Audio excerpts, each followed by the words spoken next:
is the Orange Zone, sponsored by Apex Entertainment. What's up, everyone? Welcome into another edition of the Orange Zone podcast, sponsored by Apex Entertainment. Thank you so much for being here. Be sure to like, comment, and subscribe. It really helps us out when you do that. We have Ashley Wenskoski today. We have former SU running back James Mungro. He is also a Super Bowl champion. No flex. I'm Samantha Croston. Thanks so much, everyone, for being here. We're going to talk some football today, wrapping up the horrific season that Syracuse football just had. How did things play out for them as far as the commits in the class of 2026? We're going to discuss a little bit about the college football playoff and a few other bits and bobs, coaching staff changes, etc. How are you feeling, Ashley? I feel like it's been a minute since we've sat down here for Orange Zone, but it's been a week. We have a lot of topics to talk about for football, sort of out of nowhere. I guess the first few weeks of the offseason, that shouldn't be such a surprise.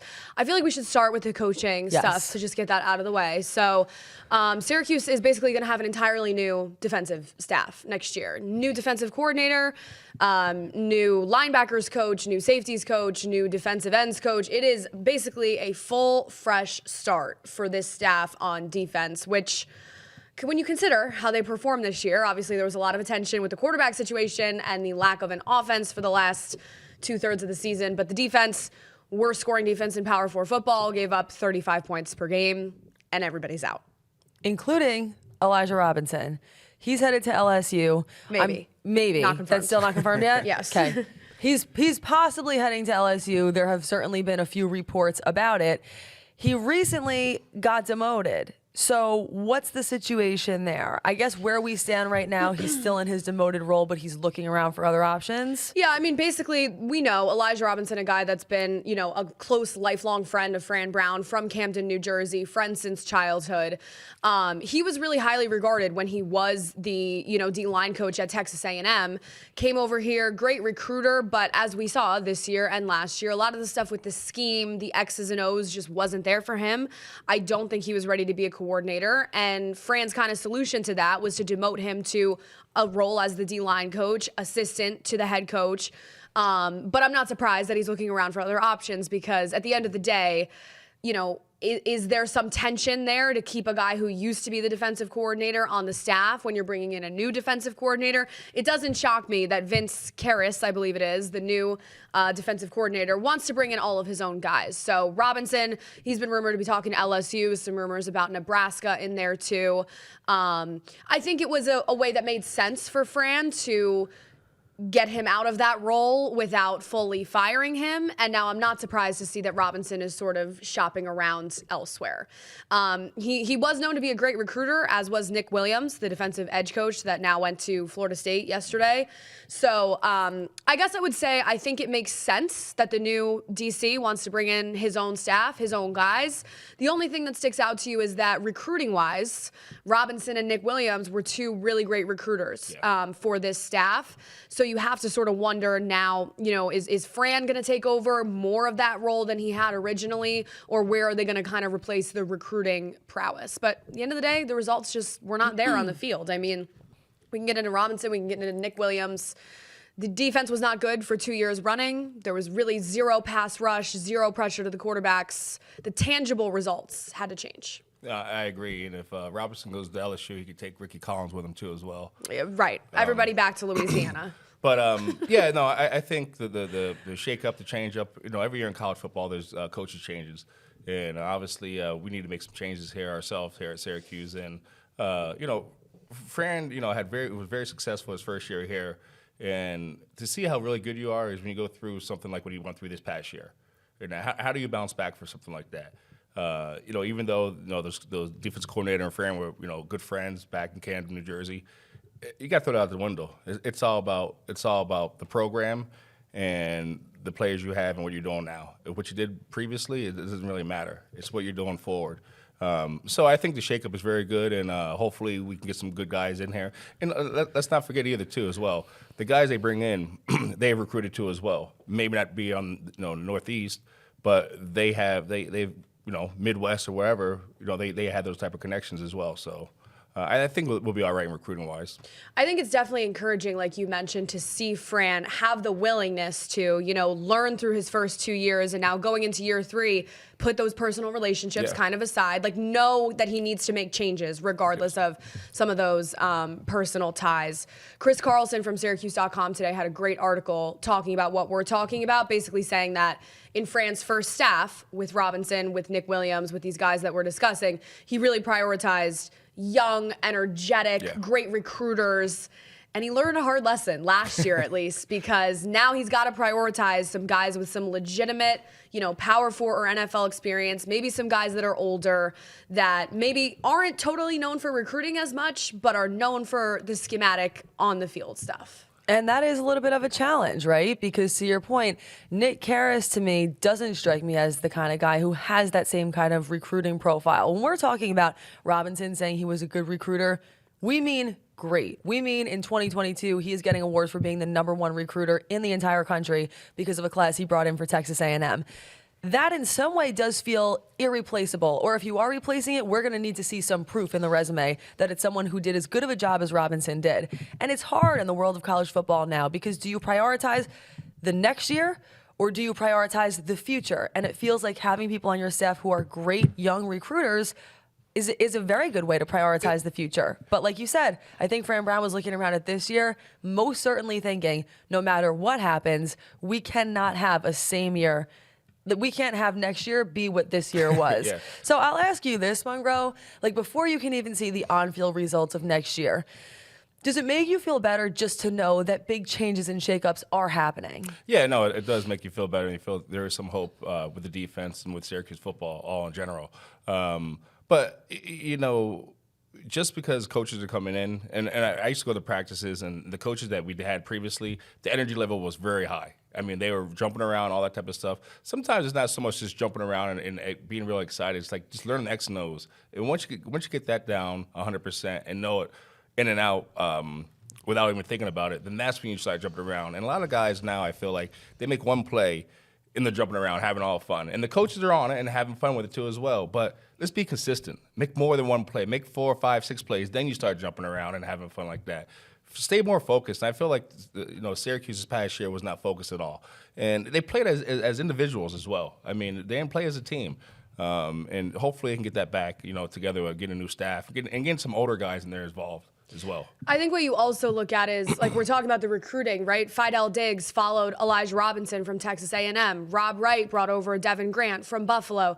You saw some of this staff bring sort of their guys from the programs that they were leaving, and that's great. But when you look at who those guys were, Fidel Diggs was, a year out from the NFL. Devin Grant, 2 years out. They walked into a situation where they had Elijah Clark and Justin Barron, already seniors, going on to the NFL the next year.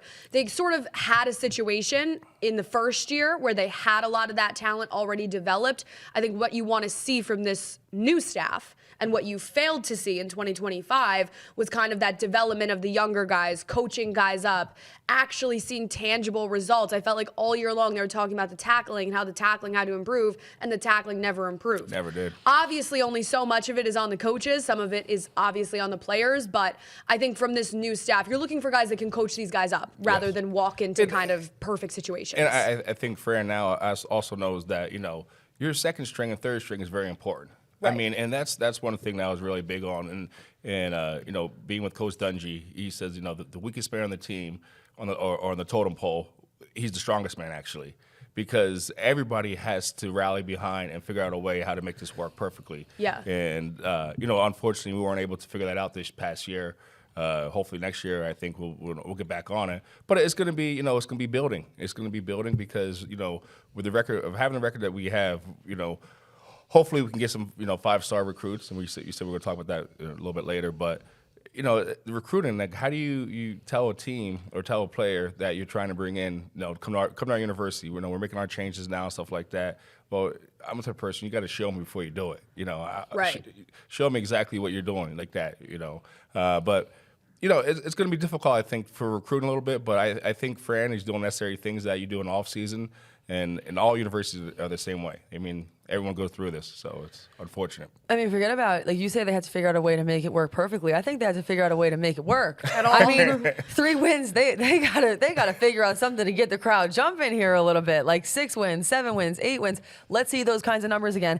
And I think, to Ashley's point about just how different these 2 defensive coordinators are, when we talk about results, Mungro saying, I want to see results. Yes. If you can't show a Syracuse class of 2026 commit or 2027 commit and on, the results on the field right now, because your season just ended and it sucked, then I think the next best thing that you can do is show them that you're bringing in new coaches who have a good track record. And I'm looking at this bio right now, Vince Kehres, who, like we said, totally different profile than a guy like Robinson, but it says who led one of the nation's top-ranked defenses in 2025, has coached 10 national champion teams, including 2 as a head coach. He was at Toledo for 6 seasons.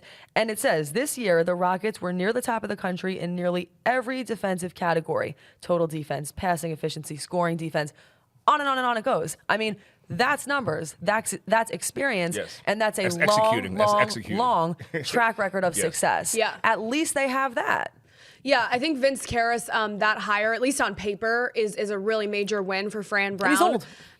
He has a ton of experience, and like you said, he actually had offers. He was in talks for maybe the UConn head coaching job, the Toledo head coaching job. It was reported that he turned down to come be a defensive coordinator for Fran Brown. So I think I think Fran learned his lesson in terms of really prioritizing that experience and that proven track record of success over years and years. Totally There's something agree. to be said for the up-and-coming fun recruiters. Well, the thing about it is you did very well the first year. We want fun. So when you do well, you don't worry, you don't think about anything. You're winning. Right. I mean, you're in a good position. Winning's fun. When you're losing, then that's where everything goes crazy, and it's like now you got to figure out how to get back to the winning formula you had previously.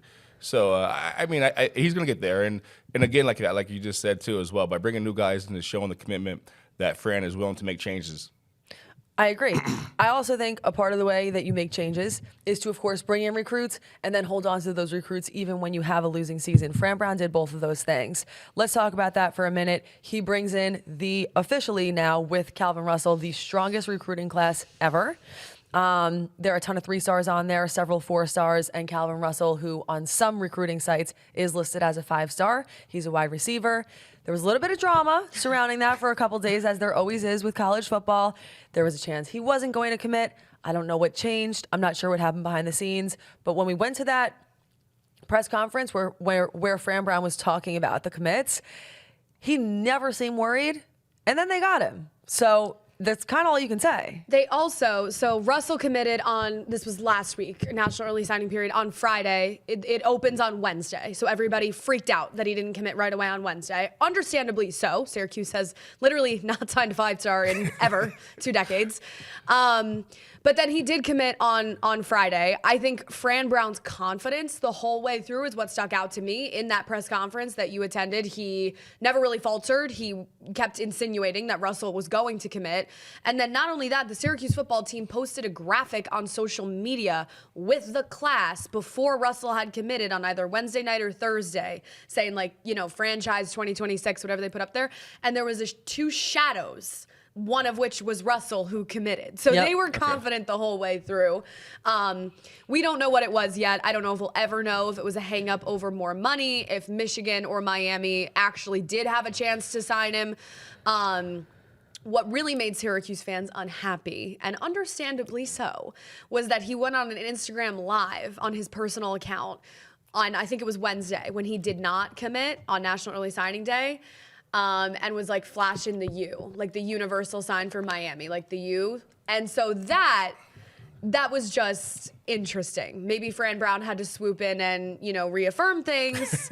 Maybe he was I'd also trying be annoyed if I'm a Miami fan. Yeah, I'd be pissed. Well, I don't want to say I don't know. We'll see how it goes. Obviously, these kids are 17, 18 years old. But Yeah, it was an they're going to have interesting fun. tactic. I mean, so did he sign actually? He signed. Okay. He signed. Okay. He signed. He's in. It's all good. They worked it out. the drama. It's so funny. The drama with these reality recruits. show. Like they're young kids. You know what I mean? They're trying to figure out how to get the most money and what to do. But the point is, now with that signing in the books, according to 24/7 Sports, they have this composite ranking system. Syracuse has the nation's 30th best recruiting class, which is good for 7th in the ACC. I'll say this. To have a 3-9 season and somehow hold on to the 30th best class That's good. of That's all the colleges, you think about, SEC and just all these powerhouse schools. I was very impressed by that number. I really was. Yeah, Fran held on to pretty much everybody he wanted to, Right? aside for one or two guys. Yeah. There was a late flip to like Virginia Tech, James Franklin. So I think there was only one or two that he wanted that he didn't get. I'm excited to see Russell. Obviously, I don't think a guy like Calvin Russell, I don't think you put out the resources and the recruiting energy and the NIL for him unless you think he can be an impact player in year one. And there's some other guys in the class too, Amari Go, Cameron Wilson. So we'll see just how many of those true freshmen they can really turn into, starters, impact players next year right away. But at least defensively, they did it this year with Demetrius Samuel and Antoine Delorier, both freshmen. Delorier named an All-American yesterday. Rookie. Yeah. Right. Both guys that as true freshmen really made impacts. So, if Fran can get even 3-4 guys to do that from this class, it's tough though to have a freshman. Like, I mean, you're not going to get a lot of freshmen that's going to just start. No. I mean, you're just not going to. Physically, they're just not ready and not capable of doing it. But there will be a couple guys that are like, the linebacker, like just won the rookie year or the rookie award. But it's going to be tough. So I wouldn't get really, it's just like, as a rookie going into the NFL, it's like it's tough to be the man. You saw what happened to Travis Hunter, a Heisman winner. Yeah. So it's a tough business, but they're doing all the necessary things to make it good. And I will say, I certainly think it's smart of Fran. He's mentioned in that press conference you were at, but multiple. He's made it very clear that he wants the whole class on campus through the spring for spring football. He's getting everybody in January. He's mentioned that I think it's January 10th or 11th date that they can start practicing many times. And I think that's a smart idea because the more time you can get with these guys, the better. And now he also, has to evaluate what talent he has because there's only one portal window, and that's January. There's no spring portal window coming up to save you to reel in Steve Angeli like last year or whoever else. So That's crazy. That's going to be big. And I'm actually really excited that they made that change because, first of all, we can just sleep more during that time. We can breathe easier. But no, sincerely, I actually think that it makes the stakes a little bit higher, and you really have to think about the decisions that you're making. So beyond that, let's just talk about one or two things that we do think that Syracuse football needs still now in order to be successful next year. We'll start with you, Mungro. Well, obviously, the number one answer is the quarterback. They need to find a quarterback in the portal to compete with Steve. Hopefully, Steve will be ready, but you can't put all your chips in that bag. So therefore, you need to get a quarterback, and you need to start the offensive lineman. I mean, get some guys off. The old lineman, I think, needs some help as well. Ashley? I agree with you. I think, that depth in the trenches kind of got exposed this year. So both lines, I think, should be a priority. And the quarterbacks room, of course. Fran has said he wants one or even two quarterbacks in the portal. He's pretty much said it's Steve's job next year. So that, to me, is interesting. I know they want to bring someone in to compete with Steve, but how difficult is it for you to go reel in a guy in the portal when everybody in the portal is probably leaving their current situation because they want to start? Yeah. So is it a situation like where last year he says it's an open competition again? I'm interested to see how that plays out in the spring. Well, I think what he just realized too as well over the past year is like, yeah, you can say Steve's the starter, but I mean, if somebody else comes in and is balling, they're balling. Right. I mean, Steve, you got to sit down. I'm sorry, brother. The best person plays. I mean, that's how it works. I mean, and anything after injury or not injured, the best person plays. So that hopefully coach would put the best player in that position, no matter how much money or what's being passed around or whatever like that. Let the best guy play. I agree. I got to be honest. I think because that's sort of something like Fran Brown likes to do from like a loyalty standpoint is, obviously this kid Steve is so upset. He's going through a long recovery process. You need to be encouraging That's a guy life, like that. yes. You need to be encouraging that dude, kind of making him feel like, hey, I still have your back. Yes. But like, let's be fair. This is a goddamn business. Yes. I think that he is probably talking to some of the, if he's smart, he's talking to some of these quarterbacks who are in the portal and saying it is an open competition. Yeah. If you come in and you're the best guy, it's your job, and that's just it. Yeah. Because I think that is just the truth. Yeah. I mean, you're coming here, I think you have to know that you're competing for a starting spot. And I think it would be silly for him to say or even feel like Steve Angeli is the answer. I think that you should be looking not for Steve Angeli's backup. You should be really looking in the portal for somebody who could even be better than him. Exactly. He was a good quarterback. Yes, he he's wasn't good. great. Yes. He wasn't Kyle McCord. There was certainly room for improvement. Who's to say if he's going to come back the same way? Could come back better, worse, could not be ready for the start of the season. Yes. You need somebody legitimate Could play. who can come in, who can play. Division If I football. A number of things goes wrong with Yes. Steve Angeli like it did this year. Don't tell me you haven't learned that lesson. Don't. And I think we also learned, everybody learned this year, that it's important to have a guy who fits your style of offense. Yes. Jeff Nixon's offense. Listen, I'm not going to sit here and defend Ricky Collins because Ricky Collins was terrible. But Ricky Collins Ricky. did not fit the system, right? That pro-style, air raid, pass-first offense that Nixon has created with both Kyle McCord and then Steve Angeli. So I think you have to prioritize a guy who fits your offensive system as well. Also, you have to re-recruit your own team, right? Like, if you look at this team right now, it feels like the wide receiver room was sort of the most stable. But even that, it's like, well, is Darryl Gill coming back? Is Jonte Cook coming back? So I expect to see all of that kind of shape up in the next few weeks. But I think quarterback room, the lines, and even linebacker, I think they could use a couple bigger guys on defense to kind of shore that up. Yeah, no, definitely. I agree. Anything else that you guys want to say on the Syracuse football idea here before we turn it over to college football playoff and some of their issues? I think enough was said already. Yeah. I think we'll keep tabs on it as the portal announcements keep coming, because there's only been 2 or 3 so far. You know that portal's about to churn. Yes. Yeah. Hey, I'll say this. I think that Fran Brown is the kind of guy who is honest and open and vulnerable enough that you could see he really felt upset, and you could see that he was learning in real time about the mistakes that he was making.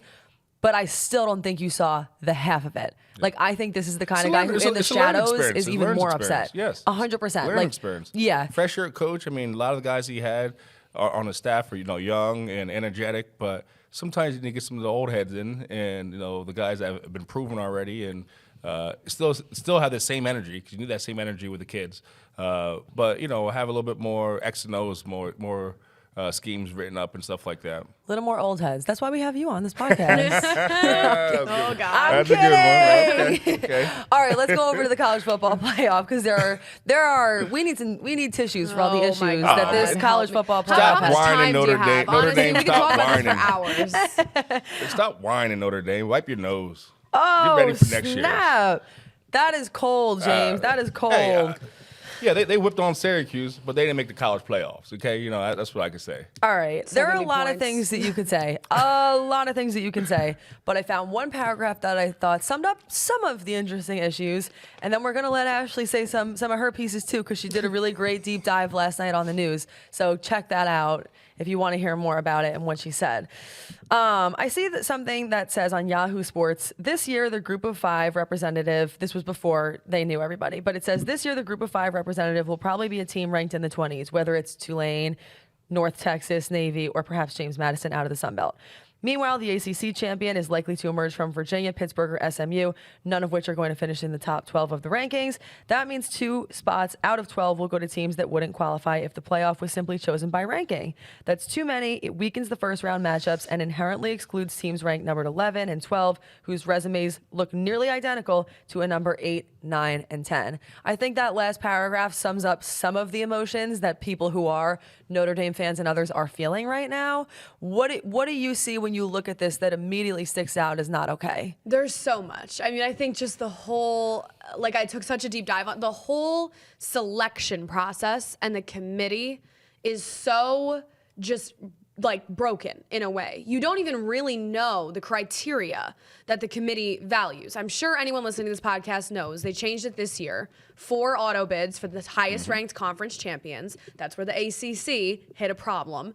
And then 7 more at-large bids. The ACC hit a problem because Duke won the ACC championship game over Virginia, Virginia had been ranked, probably would have gotten in if they won. Yes. Duke was not ever ranked in the AP top 25 or the playoff rankings throughout the year. That opened the door for 2 of the 5 highest ranked conference champions to be group of 5 teams from the Sun Belt and American, Tulane and JMU. All the credit in the world to what Tulane and JMU did this season, but then in the playoff rankings that the committee put out after they did, here's the top 12 teams in the playoff, Tulane, 20th best team, JMU, 24th best team. You can't tell me in a serious tone of voice that you think and the committee thinks that Tulane or JMU actually have a path to win the national championship when they'd have to win 4 games against these other top 12 teams to do so. I think that just the selection process and the way that it is and what happened with the ACC this year is just, it really does not promote, I guess, the best competition that's in the interest of the sport. Because now you have Ole Miss playing Tulane in the first round, you have JMU playing in the first round, and they're 3 touchdown underdogs.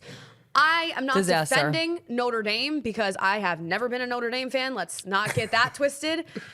And I also don't think that pure expansion is the answer because Notre Dame, that'll happen any year. They want to expand to 16 teams. Okay, then the 17th team is going to get mad. Exactly. It just continues and compiles. Exactly. But do I think that Notre Dame has a right to look at Tulane and JMU and say we certainly have a better chance to win the national championship than they do? Yes. But Notre Dame got punished for not being in a conference. That's the other side of this. That's also and this shit. is the first time that that's really happened to them, and I think it was bound to happen eventually because, like it or not, does it benefit the ACC that Miami received that last at-large bid? Yes, it does.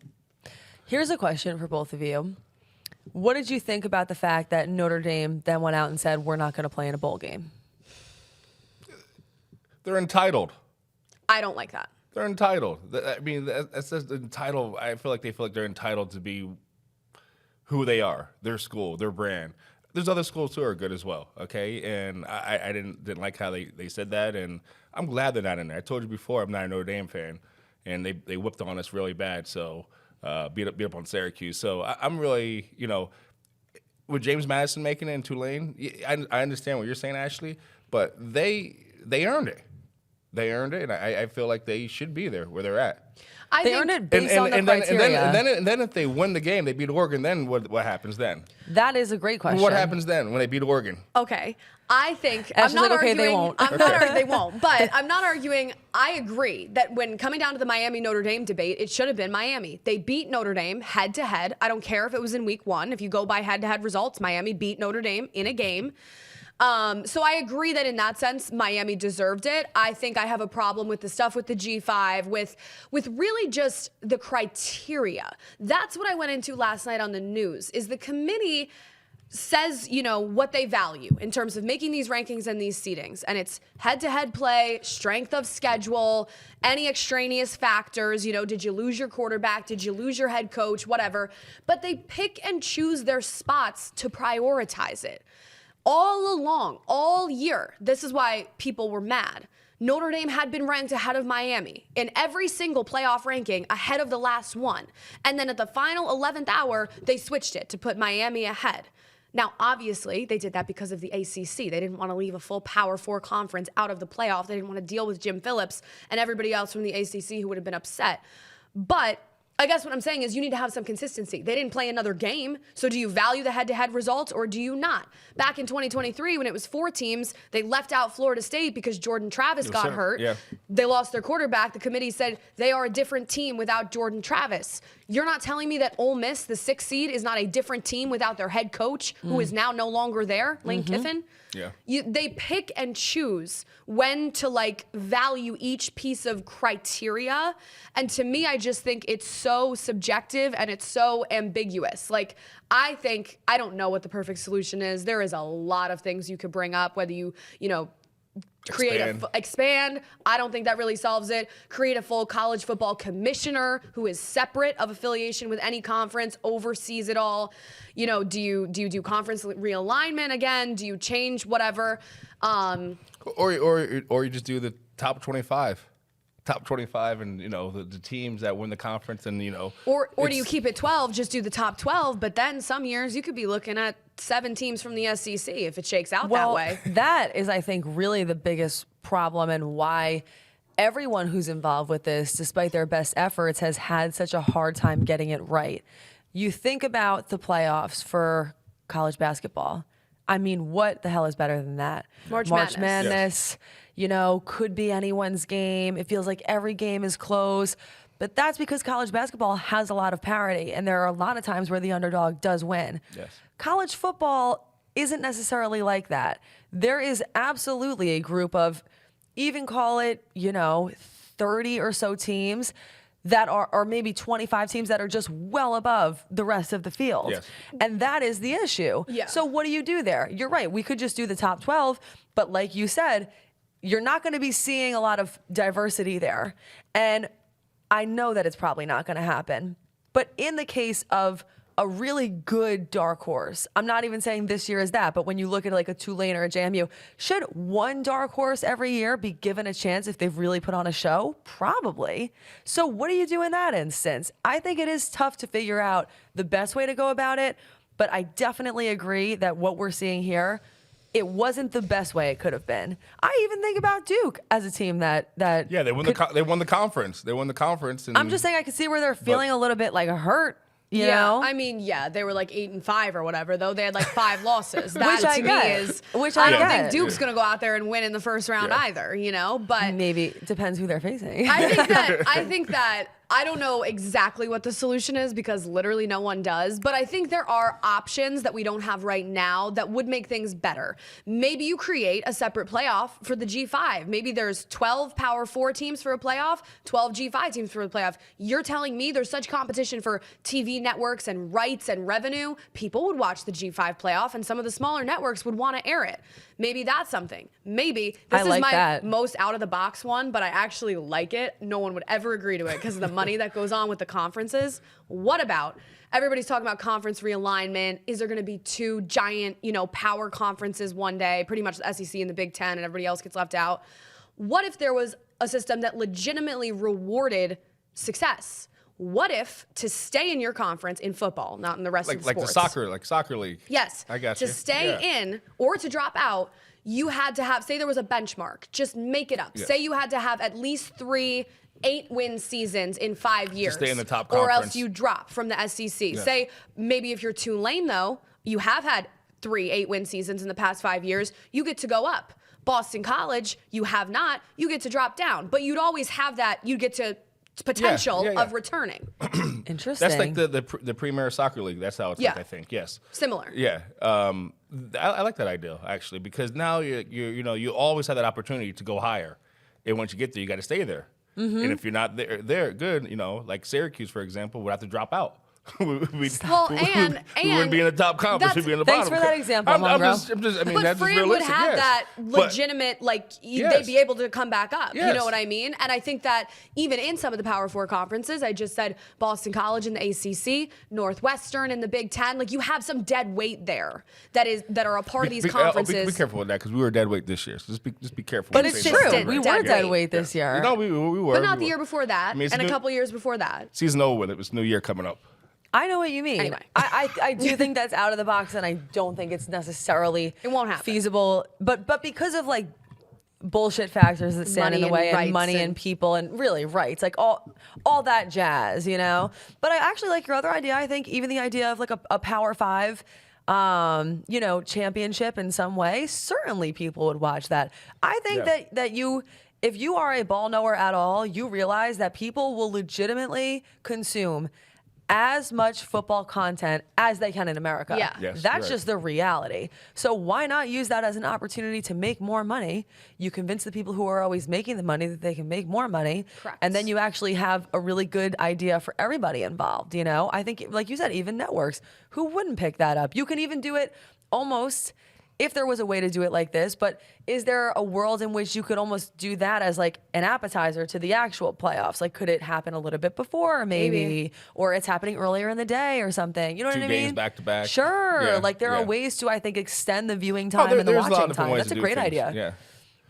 Yeah, there's No, I have had some people also suggest, somebody said on social media to me yesterday, Jeff Lutz, he had an idea that I also liked because the timeline's a problem too, right? This is getting into January at this point. you got 15 extra practices. It's basically like if you're in the playoff, you have the whole month of December that other teams don't have, or a bowl game. He said, step one, this was like how he'd fix it. Step one, you have to be in a Power 4 conference for eligibility. Step two, everyone plays 8 league games by Halloween with rivalries in the final week. Every 5+ win team gets put into groups of 4 by ballot.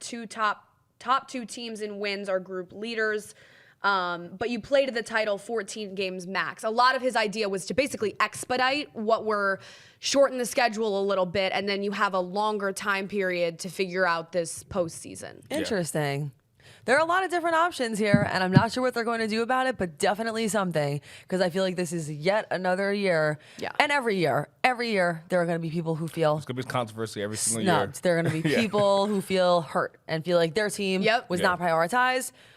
But I think this is one of those things where there are a lot of sports fans across all sports who are looking at this and thinking, this sucks the way that it is now.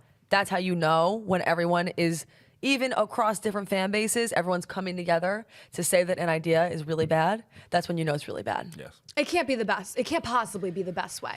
No, You know? They'll figure it out. They'll figure it out. I don't think so either. Eventually they'll figure it out. They sure will. Well, listen, thank you so much, everyone, for joining us. We really appreciate you being here. This has been the Orange Zone Podcast. Be sure to like, comment, and subscribe, and we will see you back here when the next big thing happens. Probably some basketball coming up soon, and potentially an announcement about a new guest. We'll see y'all.